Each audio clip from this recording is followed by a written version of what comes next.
Salam sejahtera untuk semuanya. Kembali kita berjumpa dalam mata pelajaran Sejarah Peminatan untuk kelas 11. Di pertemuan kita sebelumnya, di video yang pertama yang sudah Bapak bagikan, kita sudah mempelajari mengenai revolusi. Revolusi yang pertama yang kita pelajari adalah revolusi yang terjadi di Amerika dan revolusi yang terjadi di Prancis. Pak berharap kalian sudah tahu apa latar belakang dari revolusi kedua negara tersebut. Sekarang kita lanjutkan ke bagian B, yaitu revolusi Cina dan revolusi Rusia. Inilah yang kita bahas untuk selanjutnya. Baiklah, langsung saja kita mulai.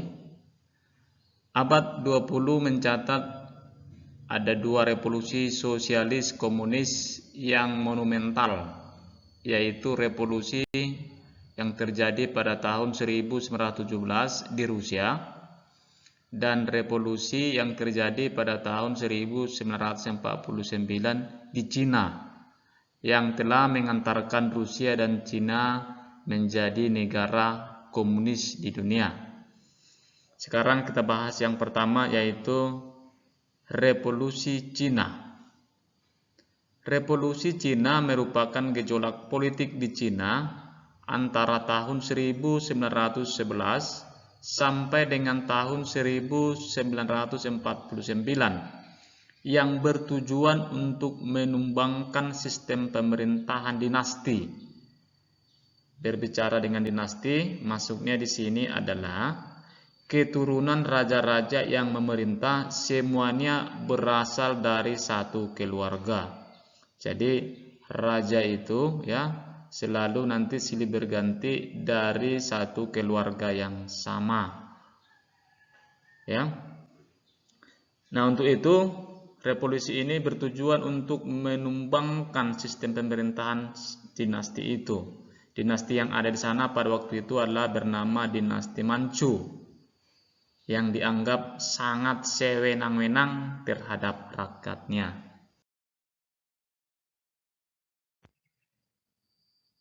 Kenapa revolusi Cina itu terjadi? Berikut adalah latar belakangnya yang mengakibatkan terjadinya revolusi Cina itu. Ada 4 hal utama. Yang pertama adalah hilangnya kepercayaan rakyat Cina terhadap dinasti Manchu. Jadi rakyat Cina itu sudah tidak percaya lagi terhadap kepemimpinan daripada dinasti Manchu itu.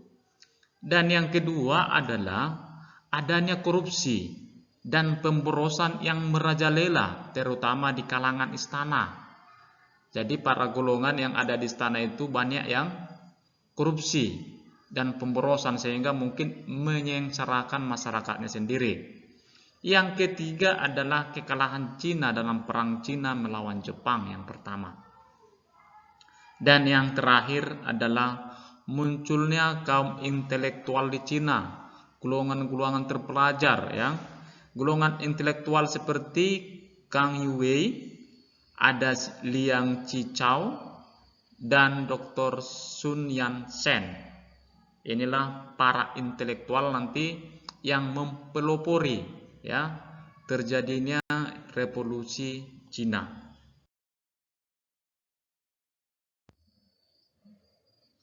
Para golongan intelektual mencita-citakan Cina itu didasarkan ajaran San Minchu yang pertama, yaitu menganut nasionalisme, demokrasi, dan sosialisme yang dijabarkan sebagai berikut.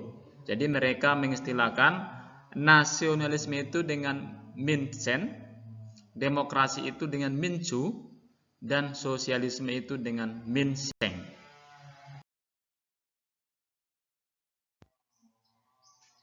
Dinasti Qing merupakan dinasti asing di Cina yang didirikan oleh bangsa Manchu. Dinasti ini termasuk salah satu dinasti yang cukup lama memerintah, yakni selama 3 abad.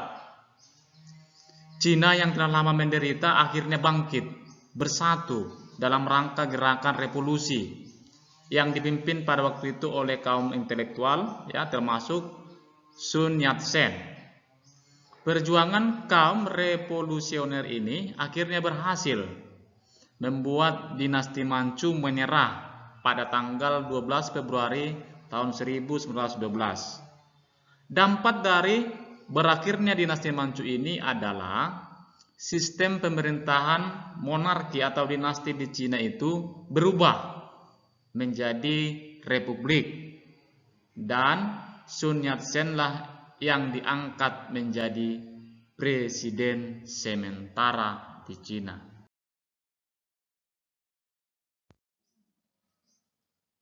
Materi yang selanjutnya adalah revolusi Rusia. Ini akan kita bahas di pertemuan kita berikutnya. Ya, di video pembelajaran yang ketiga nantinya ini akan kita bahas. Jadi demikianlah pembelajaran kita di video yang kedua ini. Mudah-mudahan apa yang sudah kita pelajari tadi mengenai revolusi di Cina bisa dipahami. Untuk tugasnya dikerjakan di buku tugas ada satu, yaitu jelaskan secara singkat kronologi terjadinya revolusi Cina. Jelaskan kronologi terjadinya revolusi Cina. Ya, silakan itu dikerjakan di buku tugas. Sekian dan terima kasih.